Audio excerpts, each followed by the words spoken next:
नमस्कार दोस्तों, कास क्लासेज की प्रीवियस ईयर एग्जाम सीरीज में मैं चंद्रहास एक बार फिर से आप सभी का हार्दिक स्वागत करता हूं। प्रीवियस ईयर एग्जाम सीरीज में हम पिछले सालों के अंदर जो भी एचएसएससी ने पेपर लिए हैं उनके अंदर जो भी हरियाणा जीके से संबंधित प्रश्न पूछे गए हैं उन सभी प्रश्नों के अंदर जो जो हरियाणा जीके पूछी गई है उन सभी का हम विश्लेषण कर रहे हैं। उन सभी को क्वेश्चन जो पिछले साल एग्जाम के अंदर पूछे गए थे वो सभी क्वेश्चन हम पढ़ रहे हैं। आप लगातार दिन का यदि एक प्रैक्टिस सेट पढ़ते हैं तो एक टाइम ऐसा आएगा कि आपको हरियाणा जीके किसी बुक से पढ़ने की आवश्यकता नहीं पड़ेगी, क्योंकि सभी क्वेश्चन हम यहाँ पर प्रतिदिन क्लियर करते हैं और अच्छे तरीके से क्लियर करते हैं। आप वीडियो को शुरुआत से एंड तक देखें, आपको बहुत ज्यादा फायदा होने वाला है। चलिए अब आपका ज्यादा वक्त ना लेते हुए वीडियो की शुरुआत करते हैं, वरना बातें वगैरह तो सब होती रहेगी। हम एक बात आपसे बता देते हैं, पढ़ना आपको ही पड़ेगा, या तो अभी पढ़ लीजिए या कुछ दिन के बाद में आप पढ़ेंगे। पढ़ना आपको ही पड़ेगा, ये ध्यान रखना। और यदि आप पढ़ लेते हैं तो सफलता आपके कदम चूमेगी, और यदि नहीं पढ़ते हैं तो सफलता के कदम आपको चूमने पड़ेंगे। यदि आप पढ़ेंगे तो सफलता आपके कदम चूमेगी, और नहीं पढ़ेंगे तो सफलता के कदम आपको चूमने पड़ेंगे। कोई बात नहीं, आप पढ़ेंगे और आपको नौकरी मिलेगी। आपके अंदर जज्बात होना चाहिए, नौकरी लगने का जज्बा होना चाहिए, आपके अंदर जोश होना चाहिए। आप युवा शक्ति है, आप कुछ भी कर सकते हैं। तो हरियाणा के एग्जाम तो नॉर्मल है, निकाल सकते हैं आराम से। नहीं, आपके लिए नॉर्मल है, आराम से निकाल देंगे यदि मेहनत करते हैं। तो चलिए अब शुरुआत करते हैं, ज्यादा वक्त ना ले। पहला क्वेश्चन है आज का, सतलुज यमुना लिंक नहर का विवाद किस राज्य से है। देखिए इसमें क्वेश्चन ये पूछता आपसे कि सतलुज यमुना जो लिंक नहर है उसका विवाद किस किस राज्य से है। तो क्वेश्चन चेंज हो जाता, क्योंकि प्रत्येक ऑप्शन में दो राज्य मिलते हैं। लेकिन इसमें क्या पूछा है कि सतलुज यमुना लिंक नहर का विवाद किस राज्य से, ओनली एक राज्य का डिस्कस कर रहा है। तो हमने ऑप्शन देखने पड़ेंगे। Option A Punjab, B Rajasthan, C Uttar Pradesh और डी है हिमाचल प्रदेश। तो याद रखिएगा, आपने याद रखना है पंजाब से इसका विवाद है। आंसर क्या आएगा? पंजाब। देखिए एक बार हम डाल लेते हैं SYL के ऊपर एक नजर डाल लेते हैं। SYL, आपने नाम बहुत सुना होगा SYL का, और आज के बाद में सुने तो आपके माइंड में तुरंत आना चाहिए ये वही SYL है जिसके ऊपर पंजाब और हरियाणा के मध्य विवाद होता रहता है। पंजाब और हरियाणा के मध्य विवाद कौन सी नहर को लेकर है? तो सतलुज यमुना लिंक नहर। सतलुज यमुना लिंक नहर जिसकी लंबाई कितनी है? तो आपने याद रखना 214 किलोमीटर जिसकी लंबाई है। याद रखिएगा 214 किलोमीटर जिसकी लंबाई है। ये सतलुज यमुना लिंक नहर जो हरियाणा के अंदर कितना बहती है? तो आपने याद रखना है 92 किलोमीटर। अब हरियाणा के अंदर 92 किलोमीटर बहती है तो पंजाब के अंदर कितना बहेगी? तो आप याद रखिएगा 122 किलोमीटर बहेगी। भाई ऐसा ही है ना, यदि हरियाणा के अंदर ये 92 किलोमीटर बहती है तो पंजाब के अंदर कितना बहेगी? 122 किलोमीटर। तो 122 किलोमीटर पंजाब में बहती है और 92 किलोमीटर कहां पर बहती है? हरियाणा के अंदर। याद रखना SYL सतलुज यमुना लिंक नहर को लेकर कौन कौन से राज्यों के मध्य विवाद है? हरियाणा और पंजाब के मध्य विवाद है। नेक्स्ट क्वेश्चन, बाल मुकुंद गुप्त किस क्षेत्र में योगदान रहा है? बाल मुकुंद गुप्त है, उसका किस क्षेत्र में योगदान रहा है? तो ऑप्शन देखने पड़ेंगे, उसके अकॉर्डिंग बता पाएंगे, वरना ऐसे भी बता सकते हैं। यदि आपने पढ़ा हुआ है तो आपके माइंड में आया भी होगा, आप वैसे भी बता सकते हैं। क्वेश्चन क्या है? बाल मुकुंद गुप्त का संबंध किस क्षेत्र में है, या उसका योगदान किस क्षेत्र से रहा है? ए पत्रकारिता, बी साहित्य सर्जन, सी स्वतंत्रता सेनानी, डी उपरोक्त सभी। तो याद रखिएगा बाल मुकुंद गुप्त का जो योगदान रहा है वो किससे रहा है? उपरोक्त सभी से। बाल मुकुंद गुप्त कहां से थे? तो आपने याद रखना हरियाणा के अंदर एक डिस्ट्रिक्ट पड़ता है जिसका नाम है रेवाड़ी, और रेवाड़ी के अंदर एक गांव पड़ता है जिसका नाम है गुड़ियाणी गांव। ये गुड़ियाणी जो है ये पहले झज्जर के अंदर होता था, और झज्जर पहले किस में था? रोहतक के अंदर ऐड हुआ करता था। बाल मुकुंद गुप्त का जो संबंध है वो गुड़ियाणी रेवाड़ी से है, और रेवाड़ी जिसका नाम किसके नाम पर पड़ा है? रेवती के नाम पर पड़ा है। रेवती किसकी पत्नी थी? बलराम की पत्नी थी। बलराम किसके भाई थे? श्री कृष्ण का भाई हुआ करता था बलराम। और श्री कृष्ण बलराम को किस नाम से जानता था? तो आपने याद रखना दाऊजी। किस नाम से?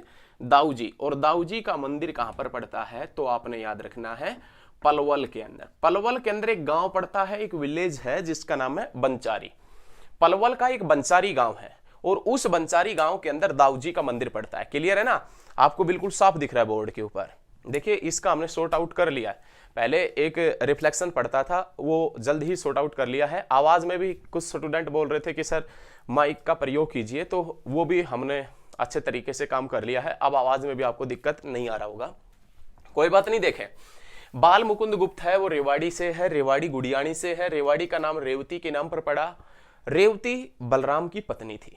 बलराम श्री कृष्ण के भाई थे और श्री कृष्ण बलराम को किस नाम से जानते थे? दाऊजी के नाम से। भाई जानते थे या नहीं जानते थे? आपको पता है दाऊजी का मंदिर कहां पर पड़ता है? एक गांव है बंसारी गांव, और वो बंसारी गांव हरियाणा के कौन से डिस्ट्रिक्ट में है? पलवल में, याद रखिएगा। और कॉटन सिटी के नाम से किसे जानते हैं? पलवल को जानते हैं। बहुत अच्छा क्वेश्चन, बहुत अच्छा क्वेश्चन है, याद रखिएगा। नेक्स्ट क्वेश्चन देखें, याद रखना आपने। उसके बाद में नेक्स्ट क्वेश्चन है north camp university. North camp university Haryana के किस जिले में है? वो पूछ रहा है क्या हरियाणा के अंदर ऐसा विश्वविद्यालय बताइए जिसका नाम क्या है? नॉर्थ कैंप विश्वविद्यालय। विश्वविद्यालय या यूनिवर्सिटी एक ही बात है। नॉर्थ कैंप विश्वविद्यालय हरियाणा की साइबर सिटी के अंदर पड़ता है, और साइबर सिटी कौन सा है? गुरुग्राम। गुरु द्रोणाचार्य के नाम पर बसाया गया शहर, गुरु द्रोणाचार्य के नाम पर जो शहर बसाया गया है वो कौन सा है? गुरुग्राम। और गुरुग्राम के अंदर पड़ता है नॉर्थ कैंप विश्वविद्यालय। ये प्राइवेट विश्वविद्यालय है, याद रखिएगा। इनका क्वेश्चन भी कभी कभी एग्जाम में पूछ लेता है, तो आपने याद रखना है नॉर्थ कैंप जो यूनिवर्सिटी है वो कहां पर है? गुरुग्राम में। नेक्स्ट क्वेश्चन है, ये एक बार समझने की कोशिश करें। नेक्स्ट क्वेश्चन जो है वो है कभी सतलुज और यमुना खालिस्तान नदी की सहायक नदियां थी। क्या पूछ रहा है? कभी सतलुज और यमुना, कभी सतलुज और यमुना खालिस्तान नदी की सहायक नदियां थी। ये पूछ रहा है आपसे कि कभी सतलुज और यो जो यमुना है ये खालिस्तान नदी की सहायक नदियां हुआ करती थी। तो खालिस्तान नदी पूछ रहा है आपसे कौन सी? तो सरस्वती नदी की सहायक हुआ करती थी। एक टाइम ऐसा था कि जो सतलुज है, सतलुज जिसके ऊपर पंजाब का फिरोजपुर वगैरह पड़ता है, जालंधर पड़ता है, याद रखिएगा। वो जो सतलुज है जिसके ऊपर भाखड़ा बांध पड़ता है, एक टाइम ऐसा था ये किसकी सहायक हुआ करती थी? सरस्वती नदी की। यमुना जो वर्तमान में गंगा की सहायक है, गंगा की सबसे बड़ी सहायक नदी जो यमुना है, एक टाइम ऐसा था कि ये जो यमुना है ये भी सरस्वती की सहायक हुआ करती थी। आपने एक बार फिर से क्वेश्चन को समझे कि सतलुज, कभी सतलुज और यमुना भी खालिस्तान नदी की सहायक नदियां थी। तो किसकी सहायक नदियां? सरस्वती की सहायक नदियां थी। और सरस्वती नदी कहां से निकलती है? हिमाचल प्रदेश से निकलती है। और हरियाणा में कौन से डिस्ट्रिक्ट से प्रवेश करती है? यमुनानगर डिस्ट्रिक्ट से प्रवेश करती है। कौन सी नदी? सरस्वती नदी। देखिए, आप अपने माइंड को बस थोड़ा सा खोलकर बैठ जाइए। दिमाग आपके माइंड में किस प्रकार से हरियाणा जीके के क्वेश्चन ऐड करने हैं, किस प्रकार से आपके माइंड के अंदर बिठाने हैं, वो काम हमारा है। बस आप वीडियो को कंटिन्यू देखते रहिए, हमारे प्रैक्टिस सेट देखते रहिए। हरियाणा जीके की कोई बुक पढ़ने की आवश्यकता नहीं पड़ेगी आपको, बस लगातार बने रहिए। नहीं, ये सिर्फ आपके लिए चलाई हुई है ये सीरीज। नेक्स्ट क्वेश्चन देखें, भारत में जन्मी अंतरिक्ष वैज्ञानिक कल्पना चावला, जिनकी खालिस्तान को अंतरिक्ष मिशन में मृत्यु हो गई थी। देखिए क्वेश्चन किस प्रकार से घुमा रहा है। भाई वो सीधा क्यों नहीं पूछ लेता? वो सीधा ये पूछ ले कि कल्पना चावला की डेथ कब हुई थी? भारत में जन्मी थी और अंतरिक्ष मिशन में उसकी डेथ हो गई थी, खालिस्तान पूछ रहा है। भाई सीधा पूछ ले कि जो अंतरिक्ष यात्री है कल्पना चावला, उसकी डेथ कब हुई थी। तो कल्पना चावला की डेथ है, इससे आसान हरियाणा जीके के अंदर कोई क्वेश्चन नहीं है। इस क्वेश्चन से आसान हरियाणा जीके के अंदर कोई क्वेश्चन नहीं है। ये क्या पूछ रहा है कि कल्पना चावला की डेथ कब हुई। तो एक बार फोकस डाल लेते हैं हम, कल्पना चावला, यही पूछ रहा है कल्पना चावला की जो डेथ है वो कब हुई थी, यही क्वेश्चन आपसे पूछ रहा है। तो देखें कल्पना चावला की डेथ कब हुई थी। कल्पना चावला जो है इसका संबंध कौन से डिस्ट्रिक्ट से है? करनाल से। कौन से डिस्ट्रिक्ट से है? करनाल से। ये इस क्वेश्चन से आप भली भांति वाकिफ है। कल्पना चावला के नाम से तारामंडल कहां पर है? कल्पना चावला का जो जन्म हुआ था वो करनाल में है, ये बात बिल्कुल ठीक है आपकी। कल्पना चावला मेडिकल कॉलेज कहां पर है? वो भी करनाल में। बहुत अच्छा क्वेश्चन है। लेकिन कल्पना चावला के नाम से तारामंडल कहां पर है? कल्पना चावला तारामंडल की यदि बात करें तो ये कल्पना चावला तारामंडल पड़ता है कुरुक्षेत्र में। कल्पना चावला का जन्म हुआ करनाल में। कल्पना चावला मेडिकल यूनिवर्सिटी है करनाल में, लेकिन कल्पना चावला तारामंडल कहां पर है? कुरुक्षेत्र में। और कल्पना चावला का जन्म कब हुआ? 1961 में। देखिए कल्पना चावला का जन्म हुआ 1961 में और बाबा रामदेव का जन्म हुआ 1965 में। तो बाबा रामदेव कल्पना चावला से छोटे हैं? नहीं, बाबा रामदेव भी कल्पना चावला से छोटे हैं। देखिए कल्पना चावला का जन्म पहले हुआ तो ये बड़ी है, बाबा रामदेव से कितने साल बड़ी है? 4 साल बड़ी है ना? ऐसा ही है ना? तो ये याद रखिएगा, कल्पना चावला का जन्म 1961 में हुआ था और 1961 के अंदर ही हरियाणा का पहला सैनिक स्कूल खुला था। हरियाणा का पहला सैनिक स्कूल कुंजपुरा करनाल में 1961 में ही खुला था। और कल्पना चावला का जन्म भी 1961 के अंदर ही हुआ था। कहां पर? करनाल में। लेकिन कल्पना चावला, तारामंडल आपसे पूछता है तो आप क्या बताएंगे? कुरुक्षेत्र बताएंगे। उसके बाद में कल्पना चावला की डेथ कब हुई थी ये पूछ रहा है, तो 1 आगे डैश 2 आगे डैश 3, ये कल्पना चावला की डेथ की तिथि है 1 फरवरी 2003। इससे आसान हरियाणा जीके के अंदर कोई क्वेश्चन नहीं। 1 2 3 1 फरवरी 2003 के अंदर कल्पना चावला की डेथ हुई थी। ये क्वेश्चन आपने बहुत अच्छे तरीके से याद रखना है। याद रखना है, आसानी है ना? तो आप ये याद रखिए, कल्पना चावला की डेथ कब हुई थी? 1 2 3 के अंदर कल्पना चावला की डेथ हुई थी। जन्म 1961 और हरियाणा में पहला सैनिक स्कूल कुंजपुरा करनाल के अंदर 1961। हरियाणा में दूसरा सैनिक स्कूल कहां पर खुला था? तो आप बताएंगे रेवाड़ी के अंदर 2008 में। तीसरा सैनिक स्कूल कहां पर प्रस्तावित है? तो मातनहेल झज्जर के अंदर। और चौथा सैनिक स्कूल कहां पर प्रस्तावित है? तो आप याद रखिएगा पंचकुला के अंदर।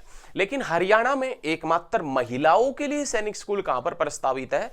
तो एक गांव पड़ता है और वो गांव जिसका नाम क्या है? खुडाना। एक गांव जिसका नाम है खुडाना। और ये खुडाना कौन से डिस्ट्रिक्ट में पड़ता है? महेंद्रगढ़ में। और महेंद्रगढ़ जिसका पुराना नाम क्या है? कानोड़। ये याद रखना, ये सभी क्वेश्चन बताएंगे हम आपको। हरियाणा में एकमात्र महिलाओं के लिए सैनिक स्कूल है वो खुडाना महेंद्रगढ़ में। महेंद्रगढ़ जिसका पुराना नाम क्या है? कानोड़। और कानोड़ का किला किसने बनवाया था? बलबन ने। कानोड़ का किला किसने बनवाया था? बलबन ने। और बलबन से संबंधित 3 क्वेश्चन आप अभी लगातार हम आपको बताएंगे। बस दिल थाम के बैठिएगा और ध्यान दीजिएगा। ध्यान सबसे बड़ी चीज है। ध्यान जो है ये बहुत शक्तिशाली चीज है और सबसे बड़ी चीज है। देखिए, ऐसे ही एक ध्यान के ऊपर यदि बात करें तो ऐसे ही एमबीबीएस के कुछ 1-2 टीचर थे और एमबीबीएस के स्टूडेंट थे। वो क्लास में बहुत छेड़खानी कर रहे थे।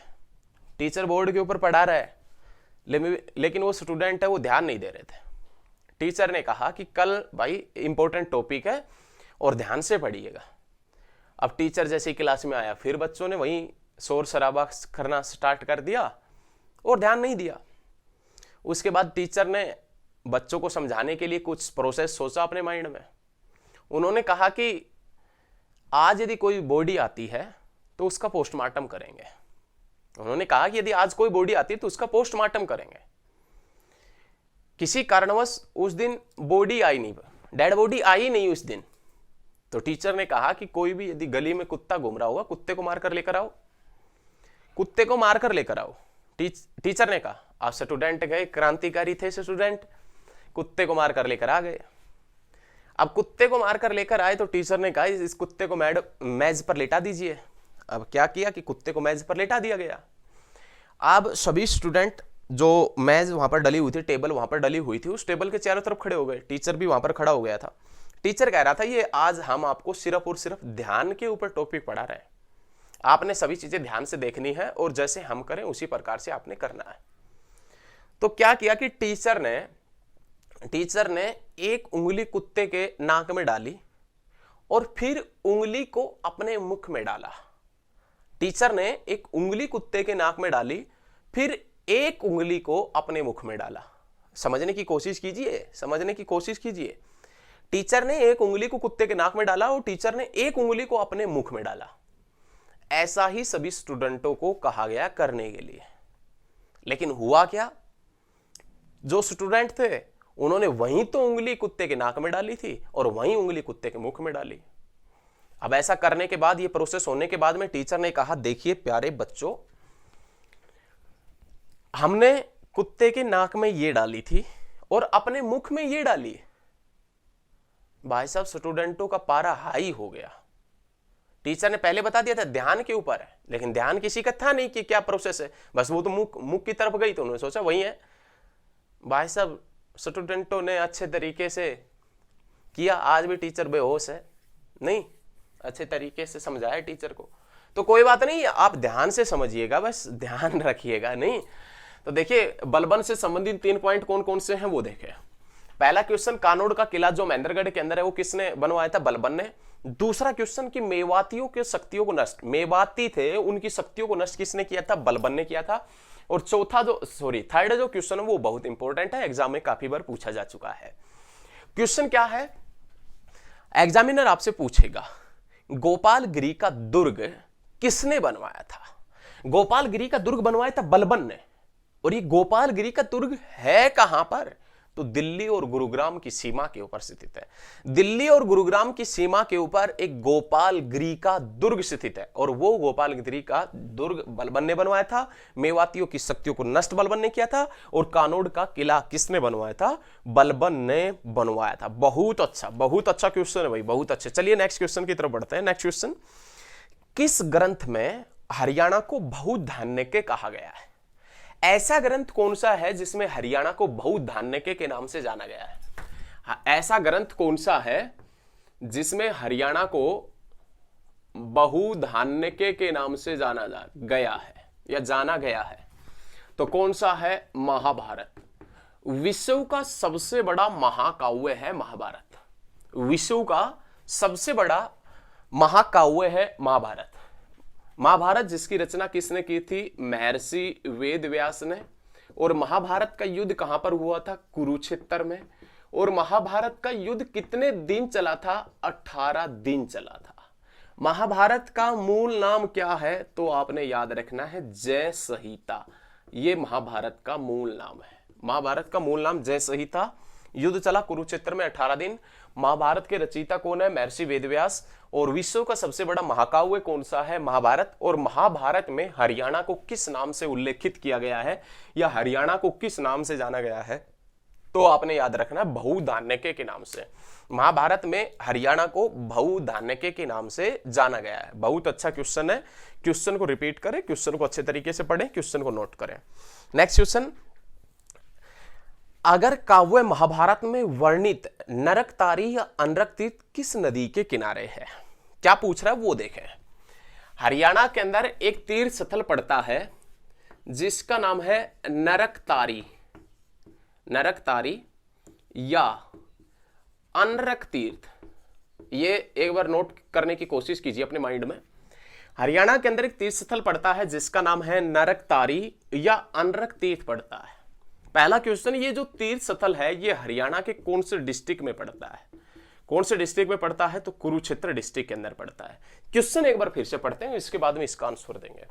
क्वेश्चन क्या है? अगर काव्य महाभारत में वर्णित नरकतारी अनरक तीर्थ किस नदी के किनारे है? कह रहा है कि महाभारत में जो महाभारत कालीन नरकतारी या जो अनरक तीर्थ है ये कहां पर पड़ता है? कुरुक्षेत्र में। ये कौन सी नदी के किनारे है? तो आप याद रखिएगा सरस्वती नदी के किनारे।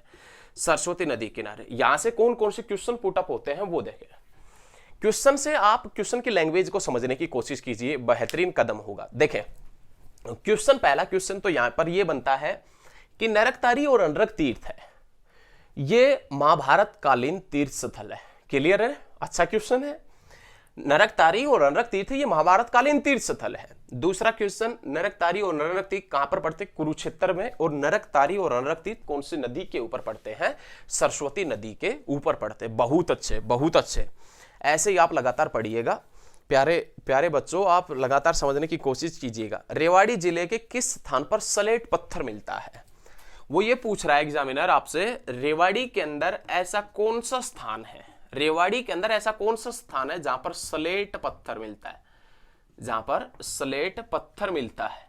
रेवाड़ी का कौन सा स्थान है जहां पर सलेट पत्थर मिलता है? तो आपने याद रखना, रेवाड़ी के अंदर एक कस्बा पड़ता है, एक बस स्टैंड पड़ता है। आप जब जाएंगे रेवाड़ी से नारनौल की तरफ राजस्थान के साथ साथ में, तो एक कस्बा आता है कुंड, और उस कुंड के अंदर मिलता है सलेट पत्थर। कुंड के पास में जो अरावली की पहाड़ियां हैं वहां पर हकीकत में है क्या कि जो सलेट पत्थर मिलता है वो अरावली की पहाड़ियों के अंदर मिलता है। अरावली की पहाड़ियां, उन अरावली की पहाड़ियों का खनन किया जाता है, और खनन किया जाता है तो बड़े बड़े पत्थर निकाले जाते हैं, और उन बड़े बड़े पत्थरों को काटकर उनसे क्या बनाया जाता है? सलेट। याद रखिएगा। लेकिन पत्थर और भी जगह मिलते हैं, उन पत्थरों से स्लेट नहीं बनता, लेकिन कुंड के अंदर जो अरावली की पहाड़ियां हैं उनके अंदर जो पत्थर निकलते हैं उन पत्थरों से स्लेट बनती है। और कुंड कहां पर पड़ता है? रेवाड़ी के अंदर पड़ता है। बहुत अच्छा क्वेश्चन है भाई, बहुत अच्छा। नेक्स्ट क्वेश्चन देखें। योग गुरु बाबा रामदेव का जन्म हरियाणा के किस जिले में हुआ था? योग गुरु बाबा रामदेव का जन्म हरियाणा के किस जिले में हुआ था? तो ये याद रखिएगा, राजा महेंद्र की याद में जो बसाया गया था उस जिले के अंदर हुआ था, महेंद्रगढ़ के अंदर। योग गुरु बाबा रामदेव का जन्म हुआ कब था? तो आप याद रखिएगा 1965 के अंदर। योग गुरु बाबा रामदेव का जन्म कब हुआ था? 1965 में। योग गुरु बाबा रामदेव का जन्म कौन से गांव में हुआ था? सैद अलीपुर गांव में। याद रखिएगा कौन से गांव में हुआ था? सैद अलीपुर गांव में, जो नारनौल के पास में पड़ता है। बाबा रामदेव जिसका जन्म महेंद्रगढ़ डिस्ट्रिक्ट में हुआ, सैद अलीपुर गांव में हुआ, 1965 के अंदर इनका जन्म हुआ था। बहुत अच्छा क्वेश्चन है, अच्छे तरीके से याद रखिएगा, एकदम बढ़िया क्वेश्चन है। उसके बाद में नेक्स्ट क्वेश्चन देखें। क्वेश्चन है, हरियाणा के किस जिले में सरसों की सर्वाधिक खेती होती है? हरियाणा के ऐसा कौन सा डिस्ट्रिक्ट है जिसमें सर्वाधिक मात्रा में सरसों होती है? तो जब भी ऐसे क्वेश्चन आए तो सबसे पहले आपने ऑप्शन के ऊपर निगाहें डालनी है। सबसे पहले किसके ऊपर निगाहें डालनी है? ऑप्शन के ऊपर निगाह डालेंगे। जब भी कोई ऐसा क्वेश्चन आएगा तो सबसे पहले पढ़ेंगे क्या? ऑप्शन। अब सबसे पहले ऑप्शन देखेंगे तो सबसे पहले देखें, एक बार क्वेश्चन को रिपीट करते हैं फिर से। हरियाणा का कौन सा ऐसा जिला है जिसमें सबसे ज्यादा सरसों का उत्पादन होता है? तो ऑप्शन देखें कौन कौन से दे रखे हैं।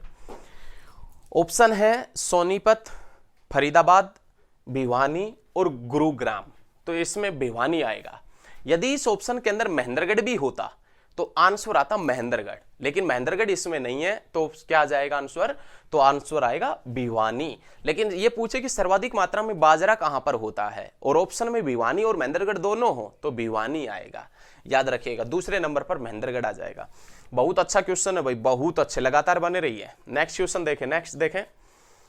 नेक्स्ट क्वेश्चन देखने की कोशिश कीजिएगा। 1857 की क्रांति में हरियाणा के किस जिले का योगदान रहा है? 1857 की क्रांति में हरियाणा के किस जिले का योगदान रहा है? इस क्वेश्चन में भी सबसे पहले हमने आंसर देखने पड़ेंगे। आंसर ऑप्शन क्या क्या है? गुरुग्राम, रोहतक, हिसार। तो इनमें तीनों का रहा है, तीनों का योगदान रहा 1857 की क्रांति के अंदर। उसके बाद में देखें नेक्स्ट क्वेश्चन, बहुत अच्छे क्वेश्चन है, ये याद रखिएगा। हरियाणा सरकार श्री कृष्ण सरकारी आयुर्वेदिक कॉलेज का उन्नयन करके उसे एक आयुष विश्वविद्यालय का रुतबा प्रदान करने की योजना बना रही है। वर्तमान में यह कॉलेज कहां स्थित है? एक बार क्वेश्चन को रिपीट करते हैं, एक बार और रिपीट करते हैं, आपको तुरंत समझ में आ जाएगा। हरियाणा सरकार श्री कृष्ण सरकारी आयुर्वेदिक कॉलेज का उन्नयन करके उसे एक आयुष विश्वविद्यालय का रुतबा प्रदान करने की योजना बना रही है। लेकिन वो कहां पर है वर्तमान में? तो कुरुक्षेत्र में। जो श्री कृष्ण के नाम से आयुष विश्वविद्यालय खोला जा रहा है, ये कौन से डिस्ट्रिक्ट के अंदर खोला जा रहा है? कुरुक्षेत्र में। श्री कृष्ण से संबंधित कुछ भी पूछे ना, कुछ भी, तो आपने बताना है कहां पर? तो कुरुक्षेत्र के अंदर बताना है। नेक्स्ट क्वेश्चन देखें भाई, नेक्स्ट क्वेश्चन की तरफ बढ़ते हैं। पानीपत की पहली लड़ाई किस साल लड़ी गई थी? पानीपत की जो पहली लड़ाई है, बैटल ऑफ पानीपत जो है, पानीपत का जो पहला युद्ध है, तो देखें वो पानीपत की पहली लड़ाई 1526 में। पानीपत की पहली लड़ाई किस किस के बीच में हुई थी? बाबर और किसके बीच में हुई थी? इब्राहिम लोदी के बीच में। पानीपत की जो पहली लड़ाई है वो किस किस के मध्य हुई थी? बाबर और इब्राहिम लोदी के मध्य हुई थी। इस युद्ध में हारा कौन था? लोदी, और जीता कौन था? बाबर। इब्राहिम लोदी मारा गया और इब्राहिम लोदी का मकबरा बनवा दिया गया पानीपत में। लेकिन किस युद्ध के पश्चात बाबर ने अपनी बेगम मुसम्मत की याद में काबुली बाग मस्जिद का निर्माण करवाया था? पहले क्वेश्चन ये देखना है कि काबुली बाग मस्जिद है कहां पर। काबुली बाग मस्जिद जो है वो पानीपत में है, और काबुली बाग मस्जिद का निर्माण किसने करवाया था? बागम ने अपनी बेगम मुसम्मत की याद में, और पानीपत की प्रथम लड़ाई जीतने के पश्चात। पानीपत की पहली लड़ाई जीतकर बाबर ने मुगल वंश की नींव डाली थी, लोदी वंश को हराया था। लोदी वंश का अंतिम शासक इब्राहिम लोदी था। दिल्ली सल्तनत का अंतिम शासक हुआ करता था इब्राहिम लोदी। दिल्ली सल्तनत जिसका कार्यकाल है 1206 से लेकर, जिसका टाइम पीरियड 1206 से लेकर 1526 है। चलिए नेक्स्ट क्वेश्चन की तरफ बढ़ते हैं। ये क्वेश्चन हम आपको लगातार करवाएंगे। नेक्स्ट क्वेश्चन जो है आज का, जो लास्ट क्वेश्चन इस वीडियो का, पंडित लक्ष्मीचंद जाने जाते हैं। पंडित लक्ष्मीचंद जाने जाते हैं। ऑप्शन ए आशु कवि, बी चंद्र कवि, सी हास्य कवि और डी सूर्य कवि। तो पंडित लक्ष्मीचंद हैं, वो सूर्य कवि के नाम से जाने जाते हैं। आशा करते हैं कि आपको वीडियो पसंद आया होगा, और यदि आपको वीडियो पसंद आता है तो ज्यादा से ज्यादा शेयर करें। धन्यवाद, मिलते हैं बहुत जल्द नेक्स्ट वीडियो में।